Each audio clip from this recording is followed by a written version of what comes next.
গত ক্লাস পর্যন্ত আমরা মনে হয় সোয়েলিং এর টাইপস পর্যন্ত পড়ছিলাম, রাইট? এবং হচ্ছে ইম্পর্টেন্সও পড়ছিলাম। কারো কি মনে আছে যে সোয়েলিং কেন গুরুত্বপূর্ণ? সোয়েলিং কেন গুরুত্বপূর্ণ? গত ক্লাসে চিল্লায় বললাম যে সোয়েলিং কেন গুরুত্বপূর্ণ, অনেকগুলো আমরা পয়েন্ট বলছিলাম, রাইট? একটা হচ্ছে অ্যাবজর্বেন্সি বাড়ায়, তারপর কি যদি অ্যাবজর্বেন্সি ভালো হয় তাহলে কি হবে বলো তো? ডাইস কেমিক্যালগুলো ভালো ধরবে, রাইট? তারপর আর কি বলছিলাম? সবথেকে বড় একটা বৈশিষ্ট্য ছিল, সেটা কি? ওয়াটারপ্রুফ ফেব্রিক শো করবে, রাইট? তারপর আর কি বলছিলাম? স্ট্যাটিক ইলেকট্রিসিটি রিডিউস করবে, রাইট? আর কি বলছিলাম? তার মানে হচ্ছে তোমরা হচ্ছে পড়াশোনা করো না বাসায়, রাইট? সো এরকম করলে কিন্তু হবে না। হ্যাঁ, ক্লাসে যদি আমি এত কষ্ট করে আসি, যদি চিল্লাই পড়াই, আর পরের দিন ক্লাসে এসে যদি আমি রেসপন্স না পাই, এটা কিন্তু খুবই দুঃখজনক, ঠিক আছে? বারবারে যেহেতু বলা হয় তোমরা অনেক ভালো ব্যাচ, কিন্তু যদি পড়াশোনা না করো ঠিকঠাক, তাহলে আমার কোর্সেও তোমরা ভালো করবো না আশা করি, ঠিক আছে? বুঝছো? মানে আমি যে কি পড়াই আল্লাহ জানে, মানে আমি বুঝতেছি না যে তোমরা হচ্ছে এখন পর্যন্ত কোনো কিছুই বলতে পারো না। 2-3 দিন পড়াইলাম, 4-5টা লেকচার হয়ে যাচ্ছে, কোনো কিছু পড়োই না, ঠিক আছে? কালকে সিটি দেখলেই বুঝতে পারবো। এই জন্য বললাম ভালো করে পড়াশোনা করে আসো। হ্যাঁ, তোমাদের যা অবস্থা দেখতেছি সিটিতেও ভালো করবো না মনে হচ্ছে, ঠিক আছে? আচ্ছা, আমরা পড়ছিলাম হচ্ছে ইম্পর্টেন্স অফ সোয়েলিং। সোয়েলিং খুবই গুরুত্বপূর্ণ, সেই বৈশিষ্ট্যগুলো বলছিলাম। একটা হচ্ছে কি বলতো, যে এটার হচ্ছে অ্যাবজর্বেন্সি অনেক ভালো। যদি অ্যাবজর্বেন্সি ভালো হয়, ডাইস কেমিক্যালগুলো কি হবে? অ্যাবজর্ব বেশি হবে। আর একটা বৈশিষ্ট্য বললাম কি, ওয়াটারপ্রুফ ফেব্রিক শো করবে। কখন হয়ে যাবে বলতো? যে পোরগুলো থাকে, এই পোরগুলো কি হয়ে যায় একটা সময় পর, কি হয়ে যায় বলতো? ব্লক হয়ে যায়। হ্যাঁ, কি হয়ে যাবে? ব্লক হয়ে যাবে। আর একটা কথা বলছিলাম যে স্ট্যাটিক ইলেকট্রিসিটি কম হওয়া ভালো নাকি বেশি হওয়া ভালো? গত ক্লাসে বলছিলাম কম হওয়া ভালো। কেন কম হওয়া ভালো বলো তো? কারণ স্ট্যাটিক ইলেকট্রিসিটির ফলে ফ্রিকশনের সৃষ্টি হয়। কি হয়? ফ্রিকশন হয়। ফ্রিকশনটা কি আমাদের জন্য ক্ষতিকর? কারণ হচ্ছে কি, যত বেশি ফ্রিকশন হবে তত আমাদের কি ইয়ার্ন, ফাইবার, ফেব্রিক যা কিছু আছে না কেন বলো, ছিঁড়ে যাওয়ার সম্ভাবনা অনেক বেশি। যেহেতু আমাদের মেশিন কন্টিনিউয়াসভাবে চলতে থাকে, যত বেশি ফ্রিকশন হবে। আসলে আরেকটা জিনিস আছে যে ফ্রিকশন কেন হয় বলো তো? কারণ প্রত্যেকটা মেশিনে একটা নির্দিষ্ট কি থাকে? আরপিএম থাকে। কি থাকে? আরপিএম মানে হচ্ছে কি বলতো? রোটেশন না, রিভলিউশন পার মিনিট। হ্যাঁ, পার মিনিট। অর্থাৎ প্রত্যেকটা মেশিনের কি থাকে বলতো? একটা নির্দিষ্ট আরপিএম থাকে। আমি যদি নির্দিষ্ট আরপিএম এর বাইরে যদি মেশিন চালাই, তাহলে সেই মেশিনে কি হবে? ফ্রিকশনের সম্ভাবনা অনেক বেশি। যেমন প্রত্যেকটা মেশিনের সর্বোচ্চ আরপিএম 700 থেকে 1000 হয়। 700 থেকে 1000 হয়। এর বেশি যদি হয় কোনো মেশিনে, টেক্সটাইলের ক্ষেত্রে, তাহলে কি হবে বলতো? ফ্রিকশন বেশি হবে। এটা কার জন্য? যখন আমি ইয়ার্নটা আমি হচ্ছে কি করব, তোমাদের মনে আছে কি না, দুইটা সেকশনের কথা বলেছিলাম, সেটা হচ্ছে কোন ওয়েন্ডিং এবং হার্ড ওয়েন্ডিং এর কথা বলছিলাম, রাইট? ওই দুটো সেকশনে যখন হচ্ছে কি সুতাটাকে চালানো হয়, সেই সুতার মেশিনের আরপিএম 700 থেকে 1000 এর মধ্যে হবে। কত থেকে হবে? 700 থেকে 1000। যদি 1000 এর বেশি হয়ে যায় তাহলে কি হবে? আরপিএম যত বেশি হবে। আরেকটা জিনিস মনে রাখবা, অনেকের ক্ষেত্রে কি করে, ফ্যাক্টরিতে প্রোডাকশন বাড়ানোর জন্য আরপিএম বেশি দেয়। আরপিএম বেশি দেওয়া মানে কি, মেশিন বেশি চলবে, প্রোডাকশন বেশি হবে। বাট এটা আবার একটা খারাপ দিক আছে। খারাপ দিকটা কি বলতো? যদি আরপিএম বেশি হয় সেক্ষেত্রে কি হয়? ফ্রিকশন হওয়ার সম্ভাবনা অনেক বেশি। যদি ফ্রিকশন বেশি হয় তাহলে আমার কি হবে? উল্টা আবার কি, সুতা বলো, ফেব্রিক বলো, ছিঁড়ে যাওয়ার সম্ভাবনা অনেক বেশি থাকবে, ঠিক আছে? এই জন্য প্রত্যেকটা মেশিনের একটা নির্দিষ্ট আরপিএম এ মেশিনটাকে চালানো হয়। ক্লিয়ার? তাহলে যদি পরীক্ষা থাকে যে ইম্পর্টেন্স অফ সোয়েলিং, পারবা? এটা খুব কিন্তু পরীক্ষার জন্য খুবই গুরুত্বপূর্ণ। হ্যাঁ, এখন আসো rate of swelling depend on. Swelling কোন কোন বিষয়ের উপরে ডিপেন্ড করে? কোন কোন বিষয়ের উপর ডিপেন্ড করে? প্রথম একটা বলা আছে দেখো, size and form of the sample. অর্থাৎ ইয়ানে কীরকম সাইজ হবে, ফাইবারে কীরকম সাইজ হবে, ফেব্রিকে কীরকম সাইজ হবে, এগুলোর উপরে কি করে? সোয়েলিংটা ডিপেন্ড করে। 2 নাম্বারটা কি বলা আছে দেখো, composition of the material. Composition মানে কি আসলে? কম্পোজিশন মানে কি আসলে?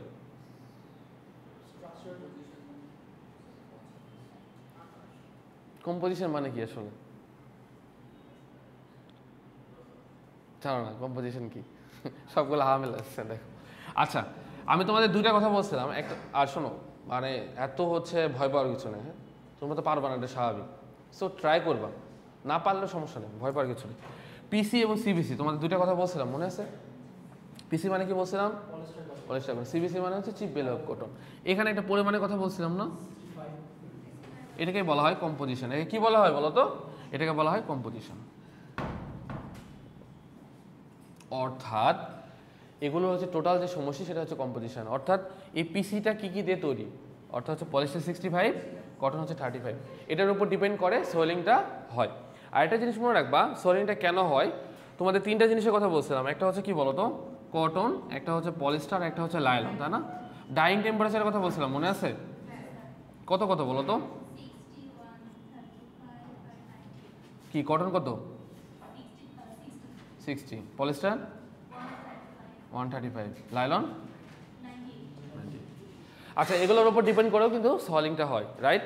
তোমাদের আরেকটা এক্সাম্পল বলছিলাম যে পিসি ফেব্রিকে কোনটা আগে ডাইং করা হয়? পিসি, পলিস্টার, কটন, এখানে কোন পার্টটা আগে ডাইং করা হয় বলছিলাম? কটন পার্টটা আগে ডাইং করা হয়, এটাই পড়াইছিলাম ক্লাসে। রায়হান বলো তো, পিসি পার্টে কোনটা আগে ডাইং করা হয়?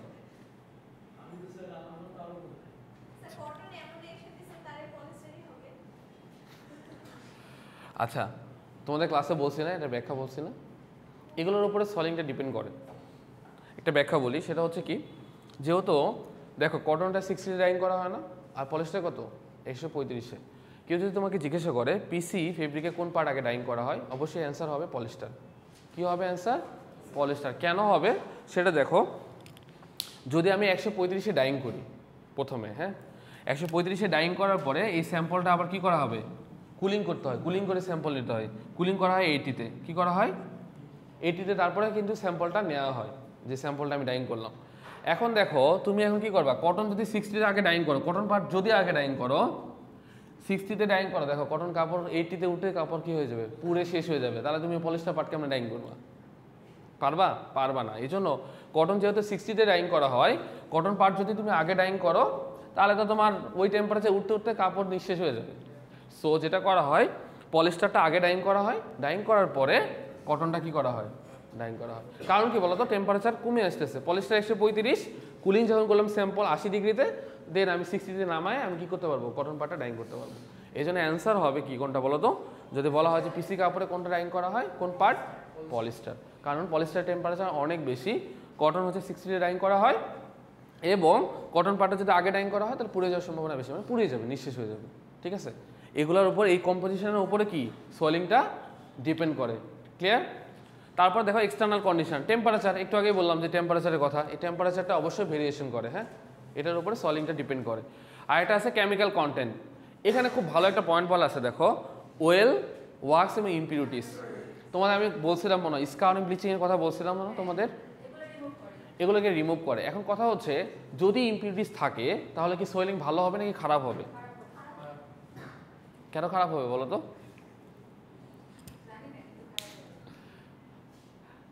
কেন খারাপ হবে, এর ব্যাখ্যা কি?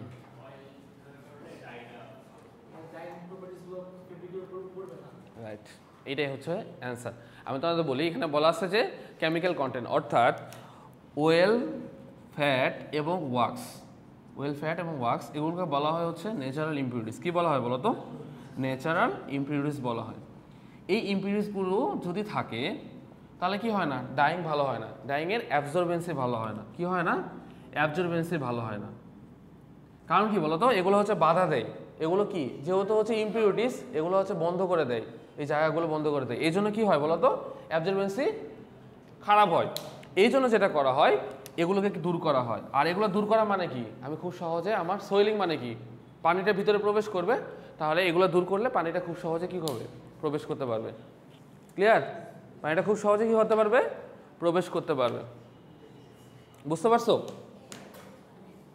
তাহলে ক্লিয়ার? তাহলে সোয়েলিং কোনটা, কয়টা বিষয়ের উপর ডিপেন্ড করে? দেখে দেখে বল, তাও ভয় পাওয়ার দরকার নেই, সব কয়টা ভয়ে অস্থির। তাহলে এই চারটা বিষয়ের উপর ডিপেন্ড করে মোটামুটি, তাই না?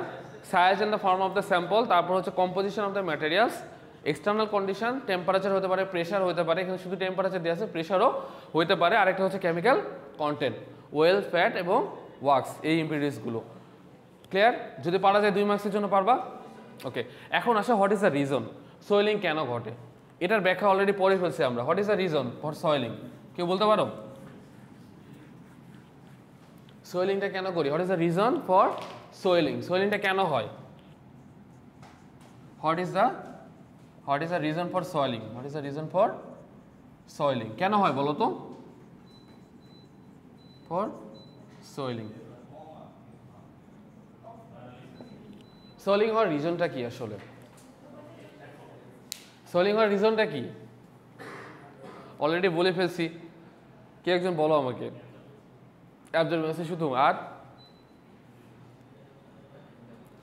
একটু আগে তো ব্যাখ্যা দিলাম যে আসলে সোয়েলিং প্রপার্টিস যদি ভালো হয় তাহলে অ্যাবজর্বেন্সি ভালো হবে। যদি অ্যাবজর্বেন্সি ভালো হয় তাহলে ডাইস কেমিক্যাল বেশি অ্যাবজর্ব করবে, ডাইস কেমিক্যাল অ্যাবজর্ব ভালো হলে শেড ভালো হবে। আবার আরেকটা বৈশিষ্ট্য বললাম যে ওয়াটারপ্রুফ ফেব্রিক শো করে, অর্থাৎ পলিস্টার ফেব্রিকের ক্ষেত্রে যে পোরগুলো আছে এই পোরগুলো হচ্ছে খুবই সূক্ষ্ম, যখন পানি প্রবেশ করবে একটা সময় পর এটা ব্লক হয়ে যাবে। যদি ব্লক হয়ে যায় তাহলে ওয়াটারপ্রুফ ফেব্রিক শো করবে। যদি আমাকে হচ্ছে ওয়াটারপ্রুফ ফেব্রিক পেতে হয় তাহলে আমাদের কি করতে হবে বলো তো? এই ফেব্রিকটা যদি পেতে হয় তাহলে আমাদের সোয়েলিং প্রপার্টিস ভালো হতে হবে। এগুলোই রিজন। আর না হলে আমি এটা পাবো? সোয়েলিং যদি ভালো না হয় তাহলে আমি এটা পাওয়া সম্ভব না। তো এই জিনিসগুলো কথায় বলা আছে দেখো। আর একটা রিজনের কথা বলা আছে, দুইটা রিজন হয়, একটা হচ্ছে ক্রিস্টালাইন আর একটা হচ্ছে অ্যামরফাস। ক্রিস্টালাইন রিজন আর হচ্ছে অ্যামরফাস রিজন। কে কি বলতে পারো ক্রিস্টালাইন আর অ্যামরফাস রিজন কি?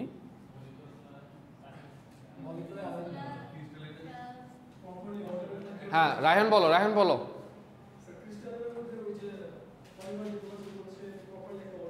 রাইট, মানে সমান্তরালভাবে থাকবে না আর কি। ক্রিস্টালাইনের ক্ষেত্রে কি সুসজ্জিত থাকে, প্যারালালি থাকে। যেমন ধরো আমি যদি বলি এটা একটা পলিমার, সেটা হচ্ছে CH2, ডাবল বন্ড হচ্ছে CH2, এটাকে বলা হয়েছে কি নাম বলো তো? ইথিলিন না? কি হবে এটা? ইথিন না ইথিলিন? এখনো জানো না? Single bond, double bond, ethene না এটা? মানে কনফিউজ, মানে ইথিলিন না ইথিন তাও জানো না। ঠিক আছে, এখানে কি ছিল বলো তো? ডাবল বন্ড ছিল, এই ডাবল বন্ডটা ভেঙে সিঙ্গেল বন্ড হয়ে যাবে। এগুলো হচ্ছে পলিমার কি আসলে? পলিমার হচ্ছে লং মলিকুলার চেইন। পলিমার হচ্ছে লং মলিকুলার চেইন। এভাবে এই বিক্রিয়াটা এন মানে কি? এটা হচ্ছে কন্টিনিউয়াস ভাবে চলতে শুরু করে, রিপিট হবে, এটাকে বলা হয় রিপিটিং ইউনিট। কি বলা হয়? Repeating unit. এটা আরেকটা নাম আছে, এটার নাম হচ্ছে মনোমার। এটাকে কি বলা হয়? মনোমার। এটা অনেকগুলো নাম, একটা হচ্ছে মনোমার, একটা হচ্ছে repeating unit. Clear? Repeating unit. যাই হোক আমরা ওইদিকে যাবো না। তাহলে যেটা হচ্ছে সে হচ্ছে ক্রিস্টালাইন রিজন আর অ্যামরফাস রিজনের মধ্যে পার্থক্য হচ্ছে এটার ক্ষেত্রে কি থাকে, যে পলিমার বা মলিকুলগুলো থাকে সুসজ্জিত থাকে, বাট অ্যামরফাসের ক্ষেত্রে কি থাকে না বলো তো? সুসজ্জিত থাকে না। পরীক্ষায় থাকবে, write down the difference between crystalline region আর অ্যামরফাস রিজন। এটা একটু পড়ে নিও ভালো করে। কি বললাম বলো তো? Write down the differentiate between crystalline region আর অ্যামরফাস রিজন। পরীক্ষায় থাকবে কিন্তু, হ্যাঁ, সুন্দর মতো পার্থক্য লিখে দিবা 6-7টা। ক্লিয়ার? তাহলে এখন পারা যাবে এটা? এখন আসো, এখানে আসো, একটা চার্ট এখানে কি দেখতে পারতেছো? কিছু ভ্যালু, কি ভ্যালু দেখতে পারতেছো বলো তো? তুমি এই পাশে বসো। আচ্ছা দেখো, সোয়েলিং এর কিছু ভ্যালু দেওয়া আছে। আমি তোমাদের বলছিলাম আমাদের আর পড়া বেশি নাই, আমরা 5 মিনিট সময় নিব, তারপর শেষ করে দেবো। একটু মনোযোগ সহকারে দেখি। হ্যাঁ, সেটা হচ্ছে সোয়েলিং এর ক্ষেত্রে যেটা দেওয়া আছে দেখো, আমরা সোয়েলিং এর টাইপস পড়ছিলাম, মনে আছে? কয়টা টাইপস পড়ছিলাম? সোয়েলিং এ কয় ভাগে ভাগ করা হয়? কি কি?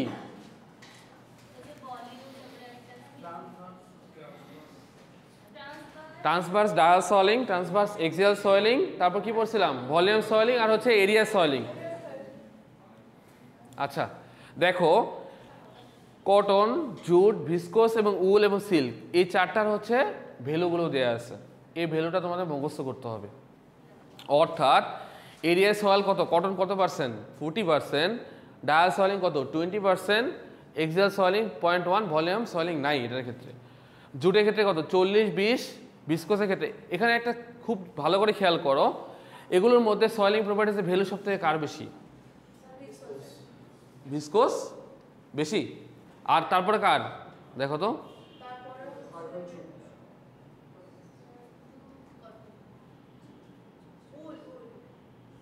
তারপরে উল, জুট। আরে ভ্যালু তো দেয়াই আছে, মনে হওয়ার কি আছে, মানে আমি বুঝলাম না এখানে কি বুঝতেছো না যে সব ভ্যালুগুলো দিয়ে আছে। এর মধ্যে সোয়েলিং প্রপার্টিসের ভ্যালু সব থেকে কার বেশি? ভিসকোসের। কত আছে বলো তো? 67। তারপরে কার আছে? তারপরে কটন, জুট। এটার একটা ব্যাখ্যা আছে, আমরা একটু আগের স্লাইডে যাই, এই জন্য আমি এটা তোমাদেরকে দেখালাম। এখানে একটা বলা আছে, দেখো, more orientation means less swelling and vice versa. More orientation মানে যেটা সবচেয়ে বেশি সুসজ্জিত সেটা কি হবে বলো তো? লেস সয়েলিং। লেস সয়েলিং মানে কি? এটা হচ্ছে অ্যাবজর্বেন্সিটা কম। লেস সয়েলিং মানে কি? অ্যাবজর্বেন্সিটা কম।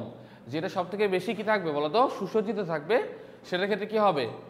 সয়েলিং কম। মানে কি? এই পোরগুলো কম থাকবে। সুসজ্জিত মানে কি? অর্থাৎ সুসজ্জিত মানে কি? এভাবে যদি থাকে তাহলে কি এগুলোর মধ্যে কি থাকবে বলো তো? এগুলোর মধ্যে যে পোরগুলো থাকবে এই পোরগুলো ফাঁকা থাকবে না। যদি ফাঁকা থাকে এটা কি থাকবে বলো তো? কম ফাঁকা থাকবে। তাহলে যদি কম ফাঁকা থাকে তাহলে কি হবে? ওয়াটার অ্যাবজর্ব কম হবে।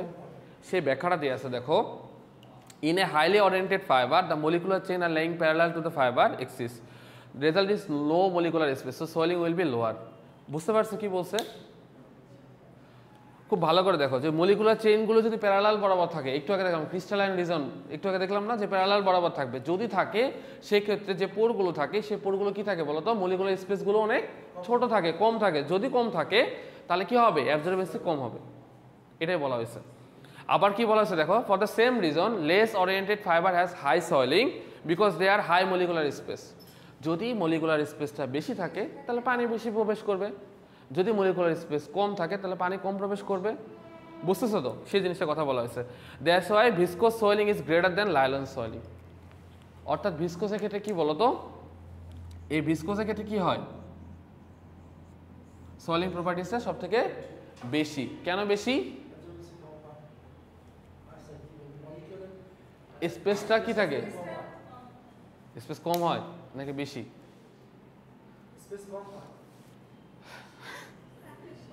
আচ্ছা, আবারও বলি, খুব সোজা একটা ব্যাখ্যা। একটু আগে আমরা হচ্ছে সোয়েলিং এর ভ্যালুগুলো দেখে এসেছি, রাইট? সোয়েলিং এর ক্ষেত্রে যেটা দেখানো হয়েছে যে ভিসকোসের সোয়েলিং প্রপার্টিসের ভ্যালু সব থেকে বেশি। এখানে যেটা বলা হয়েছে দেখো, মোর ওরিয়েন্টেশন মিনস হচ্ছে লেস সোয়েলিং। যেটা ভালোভাবে সুসজ্জিত থাকবে, ক্রিস্টালাইনের ক্ষেত্রে সুসজ্জিত থাকে না, একটু আগে দেখে আসলাম, সেটা কি হবে বলো তো? সেটা লেস সোয়েলিং প্রপার্টিস শো করবে। এতটুকু তো ক্লিয়ার। তারপরে যেটা বলা হয়েছে সেটা দেখো, যেগুলো হাইলি ওরিয়েন্টেড ফাইবার সেগুলোর ক্ষেত্রে কি মলিকুলার চেইন আর laying parallel to the fibre axis, অর্থাৎ প্যারালাল বরাবর সুসজ্জিত থাকে। when the result is low molecular space, যদি ফাইবারের ক্ষেত্রে যদি কি থাকে বলতো?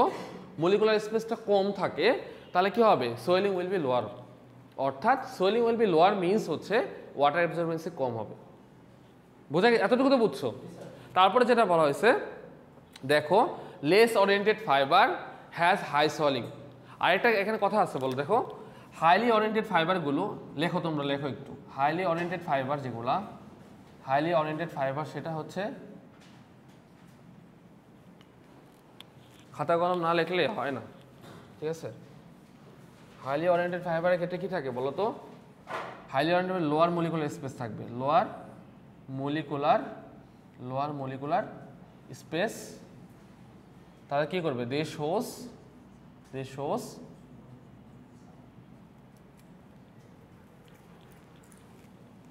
লেস অ্যাবজর্বেন্সি। ওকে, আর এটা তার বিপরীতটা কি হবে? যেগুলো হচ্ছে লেস ওরিয়েন্টেড ফাইবার, যেগুলো কি বলতো দেওয়া আছে দেখো, হাইলি, আর একটা কি দেওয়া আছে? Less oriented fibre. যেগুলো হচ্ছে লেস ওরিয়েন্টেড ফাইবার, সেগুলো হচ্ছে মলিকুলার স্পেসটা বেশি থাকবে, higher molecular space.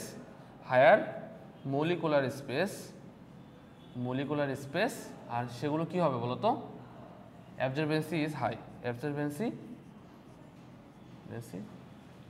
Is more. তাহলে কি দেখো তো, ওরিয়েন্টেড যেগুলো সেগুলোকে বলা হয় ক্রিস্টালাইন, আর লেস ওরিয়েন্টেড যেগুলো সেগুলোকে বলা হয় অ্যামরফাস। বোঝা যাচ্ছে তো নাকি? একটু আগে আমি বললাম না সেগুলো, ঠিক আছে? এই জিনিসটা। আর একটা কথা বলা আছে, আরেকটা জিনিস বলা আছে, viscose swelling is greater than nylon swelling. তাহলে ভিসকোসের ক্ষেত্রে কি মলিকুলার স্পেসটা কম না বেশি? হাই সোয়েলিং প্রপার্টিস হতে গেলে কি হইতে হবে? মলিকুলার স্পেসটা কি হইতে হবে? হায়ার হইতে হবে। মলিকুলার স্পেসটা কি হবে? হায়ার হবে। অর্থাৎ পলিস্টারের ক্ষেত্রে কি হবে? এই ক্ষেত্রে ভিসকোসের ক্ষেত্রে কি হবে বলো তো? ভিসকোসের ক্ষেত্রে এটা হচ্ছে লেস ওরিয়েন্টেড ফাইবার, বাট এর মলিকুলার স্পেসটা অনেক বেশি। যদি বেশি হয় সেটা অ্যাবজর্বেন্সিটা অনেক বেশি হবে, অর্থাৎ সোয়েলিং প্রপার্টিস বেশি শো করবে। ক্লিয়ার নাকি এখনো বোঝো নাই? না বুঝতে পারলে আবার বলো। একটু আগে বললাম যে একটা হচ্ছে হাইলি ওরিয়েন্টেড ফাইবার, যদি হয় সেটা কি লোয়ার মলিকুলার স্পেস থাকবে, সেটা হচ্ছে লেস অ্যাবজর্বেন্সি শো করবে। লেস অ্যাবজর্বেন্সি শো করা মানে হচ্ছে সোয়েলিং প্রপার্টিস কম শো করবে। ওকে, আরেকটা বললাম যদি ফাইবারটা লেস ওরিয়েন্টেড হয় সেটার মলিকুলার স্পেসটা অনেক বেশি থাকবে, আর যদি থাকে অ্যাবজর্বেন্সিটা অনেক বেশি হবে। এখানে একটা এক্সাম্পল দেওয়া আছে যে ভিসকোসের ক্ষেত্রে সোয়েলিং প্রপার্টিস লাইলনের থেকে বেশি। তার মানে হচ্ছে ভিসকোস হচ্ছে লেস ওরিয়েন্টেড ফাইবার, যদি লেস ওরিয়েন্টেড ফাইবার হয় তাহলে মলিকুলার স্পেসটা অনেক বেশি হবে, অ্যাবজর্বেন্সিটা অনেক বেশি হবে। ক্লিয়ার? এই পর্যন্ত আর কোনো কোশ্চেন থাকলে বলতে পারো আমাকে। আজকে ক্লাস এই পর্যন্তই। আজকে ক্লাস এ পর্যন্তই। কোনো কোশ্চেন? আচ্ছা ঠিক আছে, তাহলে রেখে দাও। আজকে আমাদের এই চ্যাপ্টারটা ক্লোজ। ওকে, তোমাদের নেক্সট যে ক্লাসটা